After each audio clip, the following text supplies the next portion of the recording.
There once was a lone prospector who dreamed of making it rich in a big city.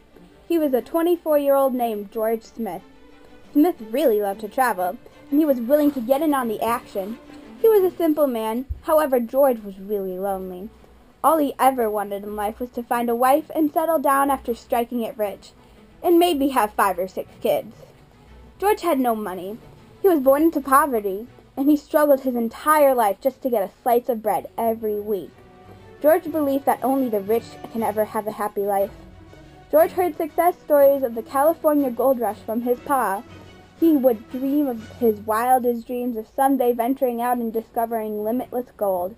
He would share. He would help anyone who he could with the riches he had. He would only have his own home and send the gold to his family.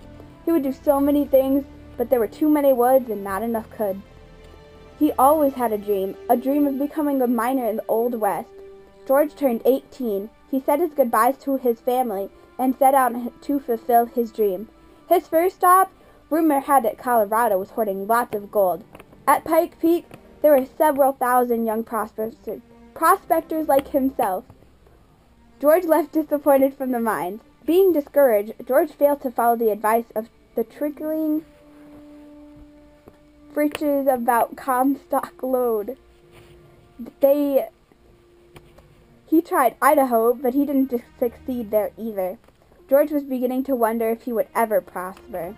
Some weeks later, news came that someone had discovered an unexpected copiousness of riches in Montana.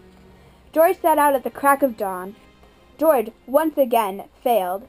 He still had no luck of finding the extravagant riches he had come to hope for. George returned for some months, biding his time in an inn in Montana. George was debating on packing up and leaving, giving up his long dream. Then he thought of Alex McDonald, who was a Canadian prospector and his role model. Big Alex had discovered riches on the Klondike Gold Rush. Now Alex spent his days in luxury, and if Alex could find riches, then George could too. Next week, George went out and began work for the Newport Mining Company in California. Pay was good enough, decent anyways. The work was hard, and instead of doing hydraulic mining, the Newport Mining Company did hard rock mining. Before accepting the job, George had been warned of the dangers of the hard rock mining and the liability issues that might come from it. He had no care whether his life would be endangered. That was a risk he was willing to take. A couple months later, George had built himself a wonderful home. One day, a woman named Betty Walker was out giving water to the thirsty men on their lunch hour. George looked at her, and he no longer felt thirsty. Betty had never seen a man so full of life, so wonderfully beautiful. He asked for her hand in marriage right there over the cup of water, for he knew he would never find someone else more beautiful. She accepted happily. They went and lived their life together in his well-built home. They created a family together. He may not have fulfilled his ever-long dream, but along the way he had enabled a new one.